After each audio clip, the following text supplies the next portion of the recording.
Hi friends, மாயா சீனு சீரியலை பற்றி தான் நம்ம இந்த வீடியோக்குள்ளே பார்க்க போகிறோம். வாங்க நம்ம வீடியோக்குள்ளே போகலாம்.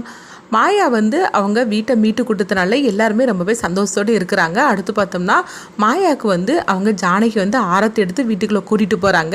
என்ன மாயா, இந்த வீடு கிடச்சதுக்கு நீ தான் காரணம், அதனால எல்லா திருஷ்டியும் ஓமலை தான் இருக்கும் அப்படின்னு சொல்லிட்டு மாயாவுக்கு ஆரத்தி எடுத்து வீட்டுக்குள்ளே கூட்டிகிட்டு போகிறத பார்த்துட்டு ரகுராம் அதுக்கப்புறம் சீனு எல்லாருமே சந்தோஷப்பட்டுட்டு இருக்கிறாங்க. அப்போ மணி சொல்கிறாங்க, என் மருமக ஒரு காரியத்தில் ஈடுபட்டால் கண்டிப்பாக அதில் வெற்றி தான் நிச்சயம் அப்படின்னு சொல்லிட்டு பத்மாவை பார்த்தே கொஞ்சம் கூட வெறுப்பேற்றுற மாதிரிக்கே மணி பேசி இருக்கிறாங்க. உடனே பத்மா முறைச்சு பார்த்துட்டு இருக்கிறாங்க. இவருக்கு சும்மாவே தலையில வச்சு இந்த மாயாவை ஆடுவாரு, இப்ப வர கேட்க வேண்டாம், இந்த வீடை வேண்டாம் மீட்டு கொடுத்துட்டாலா ஒண்ணுமலை இவர் இதை வச்சே பாடிட்டு இருப்பார் அப்படின்னு பத்மா மணியை திட்டிக்கிட்டு போறாங்க. அடுத்து பார்த்தோம்னா ஜானகி தான் காட்டுறாங்க. ஜானகி சந்தியாவோட போட்டோ வச்சு அவங்க பார்த்துக்கிட்டே இருக்கிறாங்க. சந்தியா, உண்மையில சொல்ல போனாக்கி மாயா மாதிரிக்கு ஒரு பொண்ணை பெற்றதுக்கு நீ ரொம்பவே கொடுத்து வச்சிருக்கணுமா, ஆனா என்ன பண்றதுக்கு உனக்கு தான் அந்த குடுப்பனை கிடைக்கல, பாதிலேயே அவளை விட்டுட்டு நீ போயிட்ட. ஆனா நான் எவ்வளவு சந்தோஷமா இருக்குன்னு தெரியுமா, மாயா மாதிரிக்கு ஒரு பொண்ணு எனக்கு கிடைச்சது நினைச்சு நான் ரொம்பவே சந்தோஷப்பட்டுட்டு இருக்கிறேன். உண்மையிலே சொல்ல போனா உன் இடத்த இப்போ அவள் தான் நிரப்பிக்கிட்டு இருக்கிறா அப்படின்னு சொல்லிட்டு அவங்க ரொம்பவே சந்தோஷப்பட்டுட்டு இருக்கவும் அப்போ அங்கே சீனு வராங்க. உடனே ஜானகி சீனுவை கூப்பிடுறாங்க.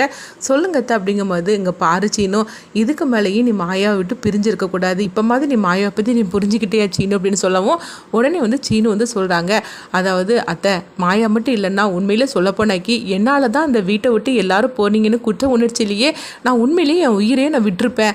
ஆனால் இந்த பிரச்சனையிலிருந்து என்னையும் சரி இந்த வீடையும் சரி மீட்டெடுத்தது மாயா தான். அப்படி இருக்கும்போது நான் மாயா மறந்துடுவேனா என்ன அப்படிங்கும்போது, நீ உண்மையிலேயே மாயா மேலே முன்னாடி ரொம்ப பாசமாக தான் இருந்த, ஆனால் கல்யாணத்துக்கு அப்புறமா நீ அவன் மேலே எவ்வளோ வெறுப்பை காட்டுட்டு இருக்க தெரியுமா, அப்படி இருந்தப்பும் கூட மாயா அதை வெளிக்காட்டினதே கிடையாது. நான் எத்தனை நாள் நான் உன்னை பற்றி அவகிட்ட நான் கேட்டிருக்கிறேன், திட்டி இருக்கிறேன். அப்படி இருக்கும்போது கூட அவள் உன்னை விட்டு கொடுக்காம தான் அவள் பேசிகிட்டு இருக்கிறா. அது மட்டும் இல்லாமல் உங்ககிட்ட சந்தோஷமாக இருக்கிற மாதிரிக்கு தான் அவள் வெளிக்காட்டிக்கிட்டு நடிச்சுக்கிட்டு இருக்கிறா. ஆனால் உண்மையிலே அவள் சந்தோஷமாக இல்லைன்னு எனக்கு தெரியும் சீனு அப்படிங்கிறாங்க. ஆனால் உண்மையிலே அவள் ஒன்று சந்தோஷமாக இருக்கிறது அது உன் கையில் தான் இருக்குது சீனு அப்படிங்கவோ உடனே சீனு சொல்கிறாங்க, அத்தை ஒன்று நீங்கள் கவலைப்படாதீங்க, மாயாவை ஒன்று நான் நல்லபடியாக பார்த்துக்கிடுவேன். உண்மையிலே சொல்லப்போனால் இந்த கல்யாணத்துக்கு அப்புறமா இவ்வளோ பிரச்சனைனால தான் நான் மாயாவை வெறுத்தேனே தவிர, ஆனால் மாயாவை உண்மையிலே என் மனசுலேருந்து தூக்கி எறியவே முடியாது. அவள் மேலே நான் எவ்வளோ லவ் வச்சுருந்தேன்னு அவளுக்கும் தெரியும் எனக்கும் தெரியும். ஆனால் அப்படி இருக்கும்போது இடையில என்னெல்லாமோ நடந்து போச்சுது. ஆனால் இதுக்கு மேலேயும் நான் மாயாவை கண்கலங்க நான் விட மாட்டேன், அவளை நான் எப்படி வச்சு காப்பாற்ற போகிறேன் பாருங்க அப்படின்னு சொல்லவும் இதை கேட்டதுமே ஜானகி கண்கலங்கி அழ ஆரம்பிச்சிருந்தாங்க. அத்தை நீங்கள் அழாதீங்க அப்படிங்கும்போது, இல்லை சீனு, இது ஆனந்த கண்ணீர். உண்மையை சொல்லப்போனால் என் பொண்ணுங்க 2 பேரும் சந்தோஷமாக இருக்கணும்னு தான் நான் இத்தனை நாள் நான் சாமியை வேண்டிக்கிட்டு இருந்தேன். ஆனால் இப்போ தானாவும் கதிரும் சேர்ந்து வாழ்ந்துட்டு இருக்கிறாங்க. எனக்கு அது எவ்வளோ சந்தோஷமாக இருக்குது தெரியுமா. அவள் வீட்டை விட்டு போயிட்டான்னு ஒரு வருத்தம் தான் தவிர மற்றபடி அவள் சந்தோஷமாக வாழ்க்கையை வாழ ஆரம்பிச்சிட்டா. அதே மாதிரிக்கு நீங்கள் 2 பேரும் சந்தோஷமாக இருந்தீங்கன்னா அதுதான் எனக்கு வேணும் அப்படிங்கும்போது, அத்தை நம்மள நீங்கள் மாயாவை பற்றி நீங்கள் கவலைப்படாதீங்க, அவளை நான் கண்காலங்காமல் நான் பார்த்துக்கிட்டுதேன், அவளால் தான் எனக்கு இந்த வாழ்க்கையை கிடச்சிருக்குது. உண்மையில் சொல்லப்போனால் அன்னைக்கு நான் எதுவுமே இல்லாமல் இருந்தேன். அப்பவும் அந்த ஜவுளி கடையை தொடங்குறதுக்காக அவள் தான் எனக்கு எல்லா ஏற்பாடுமே பண்ணி கொடுத்தா. அதே மாதிரிக்கு இன்றைக்கி எனக்கு ஒரு புது வாழ்க்கை அவள் தான் அமைச்சு கொடுத்துருக்குறா.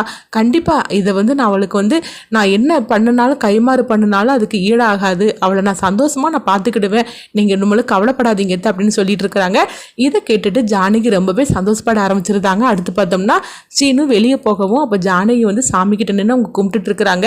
கடவுளே, என் பொண்ணுங்களோட வாழ்க்கையில நீ விளக்கத்தி வச்சுட்ட, எனக்கு இது போரும்பா, வீட்டையும் நீ மீட்டு கொடுத்துட்ட, எல்லாத்துக்காரனும் மாயா தான், உண்மையிலே சொல்லப்போனால் அவங்க சந்தோஷமாக இருந்தாலே எனக்கு போரும்பா அப்படின்னு சொல்லிட்டு ரொம்பவே ஜானகி ஹாப்பியாக இருந்துட்டு இருக்கிறாங்க. இங்கே பார்த்தோம்னா சீனு வெளியே வராங்க. அப்போ நம்ம மாயாவுக்கு ஏதாவது ஒன்று வாங்கிட்டு போகணுமே அப்படின்னு சொல்லி நினச்சிட்டு இருக்கும்போது அங்கே கதிர் தான் வராங்க. உடனே கதிரும் அவங்க சீனுவும் சந்திக்கிறாங்க. என்ன சீனு, என்ன யோசனை பண்ணிட்டு இருக்கிற அப்படிங்கும்போது, இல்லை நான் மாயாவுக்காக ஏதாவது வாங்கிட்டு போகணும்னு சொல்லி நினைக்கிறேன், ஆனால் என்ன வாங்குன்னு தான் தெரியல அப்படின்னு சொல்லிட்டு சீனு வெக்கப்பட்டுட்டு நிற்கவும் உடனே கதிர் சொல்கிறாங்க, என்ன சீனு புதுசாக வெக்கம்லாம் பட்டுட்டு இருக்கிற அப்படிங்கும்போது உடனே போடா அப்படின்னு சொல்லிக்கிட்டு அவங்க வெக்கப்பட்டுட்டு இருக்கவும், பொண்ணுங்களுக்கு நீ எதை வாங்கி கொடுத்தாலும் சரிதான், ஒரு மலை மல்லிகைப்பூ வாங்கி கொடுத்தாலே போகிறோம், அவங்க சொக்கி போய் நம்மகிட்ட விழுந்துருவாங்க அப்படின்னு சொல்லவும் இது கேட்டதுமே சீனும் கதிரை பார்க்குறாங்க. என்னடா அனுபவம் பேசுது அப்படின்னு சொல்லவும் உடனே கதிரும் வெக்கப்பட ஆரம்பிச்சிட்டாங்க. அடுத்து பார்த்தோம்னா சீனும் சரி நான் மல்லிகைப்பூ வாங்கிட்டு போகிறேன் அப்படின்னு சொல்லிட்டு அவங்க மாயாவுக்காக பூ வாங்கிட்டு வராங்க. பூ வாங்கிட்டு நேராக வீட்டுக்குள்ளே வரும்போது அங்கே கரெக்டாக பத்மாவும் சாரும் எல்லாரும் இருக்கவும் ஐயோ அம்மாலாம் நின்றுட்டு இருக்காங்க அப்படின்னு சொல்லிட்டு பூவை மறைச்சு மறைச்சு அவங்க வைக்கிறாங்க. அப்போ வந்து பத்மா கேட்குறாங்க, என்னடா என்ன கையில் வச்சிருக்கிற, எதை பட்டு மறைச்சிக்கிட்டு இருக்கிற அப்படிங்கும்போது அதெல்லாம் ஒன்றும் இல்லைம்மா அப்படிங்கிறாங்க. இல்லை இல்லை நீ கையில் எதையும் மறைச்சு மறைச்சு கொண்டுட்டு போகிற, என்னன்னு சொல்லி காட்டு அப்படிங்கவும் ஒரு கட்டத்தில் பார்த்தோம்னா சீனு கையில் மல்லிகைப்பூ இருக்கிறத பார்த்துருந்தாங்க. பார்த்ததுமே பத்மா எரிச்சலோடு இருக்கிறாங்க. அதை விட எரிச்சலாக சாரு இருக்கவும் சீனு உடனே வந்து ரூமுக்கு போகிறாங்க. இதை பார்த்துட்டு பத்மாக்கு என்ன பண்ணுறதுன்னே தெரியல. ஓஹோ நீ வந்து மாயாவை ஏற்றுக்கிட ஆரம்பிச்சிட்டியா, எப்படியாவது அவங்க ரெண்டு பேரையும் பிரிக்கணும்னு சொல்லிட்டு நான் நினச்சிருந்தோம்னா இந்த மாயா வீட்டை மீட்டு கொடுத்தனால இப்போ அவன் மனசு ஃபுல்லாக மாயா வந்து நிறைஞ்சிட்டா போலுக்கு, இப்போ என்ன பண்ணுறதுக்கு தெரியல அப்படின்னு சொல்லிட்டு பத்மா குழப்பத்தோட ரூமுக்கு வரவும் உடனே அங்கே சாரும் வந்துட்டாங்க. என்னத்தான் இங்கே நடக்குது, அவன் என்னன்னா மல்லிகைப்பூ வாங்கிட்டு போகிறான், அப்போ இங்கே என்னத்தான் நடக்குது அப்படின்னு சொல்லவும் அதுதான் எனக்கும் பொண்ணும் புரிய மாட்டேங்குது. இப்போ சீனுட்ட நான் என்ன சொன்னாலும் அவன் புரிஞ்சுக்க மாட்டான். ஏன்னா மாயா வந்து வீட்டை மீட்டு கொடுத்து அவன் மனசுல இடம் பிடிச்சிட்டா. அது மட்டும் இல்லாமல் இவ்வளோ பெரிய சிக்கல்ல இருந்து அவனை மீட்டு கொடுத்துட்டா. அதனால இப்போ நம்ம என்ன பண்ணினாலும் சரிதான், அவன் மாயா வந்து அவன் பிரிய மாட்டான். அது மட்டும் இல்லாமல் விட்டு கொடுக்கவும் மாட்டான். அதனால நீ கொஞ்சம் அமைதியாக தான் இருக்கணும் அப்படிங்கும்போது, அத்தை நீங்கள் என்ன நினச்சிட்டு இருக்கிறீங்க, சீனுவை எனக்கு கல்யாணம் பண்ணி கொடுப்பீங்க, மாயா வீட்டை விட்டு துரத்துவீங்கன்னு சொல்லிட்டு தானே இந்த வீட்டுக்குள்ளே கூட்டிகிட்டு வந்தீங்க, இப்போ என்னன்னா இப்படிலாம் பேசிட்டு இருக்கிறீங்க அப்படிங்கும்போது நான் என்ன பண்ணுறதுக்கு அப்படின்னு வந்து பத்மா சொல்லிட்டு இருக்கிறாங்க. இன்னொரு பக்கம் பார்த்தோம்னா சீனு ரூமுக்குள்ளே வராங்க. அப்போ மாயா அங்கே உட்காந்துட்டு இருக்கவும் உடனே வந்து சீனு வந்து இந்தா அப்படின்னு சொல்லி கொடுக்கும்போது என்னது அப்படின்னு சொல்லி கேட்டுட்டு இருக்கிறாங்க. என்னது மல்லிகைப்பூ தான் அப்படிங்கிறாங்க. இதை பார்த்ததுமே உடனே மாயா வந்து சிரிக்க ஆரம்பிச்சிருந்தாங்க. என்ன சீனு புதுசாக மல்லிகைப்பூலாம் வாங்கிட்டு வந்துருக்குற அப்படிங்கும்போது, ஆமாம் நான் உனக்காக ஏதாவது வாங்கிட்டு வரும்னு நினச்சேன், அதனால தான் பூ வாங்கிட்டு வந்தேன் அப்படின்னு சொல்லவும், என்னது இது புதுசாக இருக்குது அப்படின்னு மாயா கேட்டுட்டு இருக்கவும், ஆமாம் புரிஞ்சிக்காத மாதிரிக்கு தான் அவள் பேசிகிட்டு இருப்பா அப்படின்னு சீனு வந்து வெக்கப்பட்டு இருக்கும்போது, என்ன சீனு நீ வெக்கம்லாம் படுவியான்னு சொல்லி வந்து மாயா வந்து கலாட்டா பண்ணிட்டு இருக்கிறாங்க. உடனே வந்து மாயா சொல்கிறாங்க, சீனு நீ எனக்கு பழைய மாதிரிக்கே கிடச்சிட்ட, எவ்வளோ தூரம் நம்ம சந்தோஷமாக இருந்தோம், ஆனால் கல்யாணத்துக்கு அப்புறமா நீ சிரித்து நான் பார்க்கவே இல்லைடா, அது மட்டும் இல்லாமல் என்கிட்ட முகம் கொடுத்து நீ பேசுனது கூட கிடையாது, இன்னைக்கு நான் எவ்வளோ சந்தோஷமா இருக்குன்னு தெரியுமா அப்படின்னு சொல்லவும் உடனே சீனு வந்து மாயாவோட கையை பிடிக்கிறாங்க. ஆமாம் மாயா, உண்மையில சொல்லப்போனால் இன்னைக்கு தான் நானும் வந்து சந்தோஷமா இருக்கிறேன்.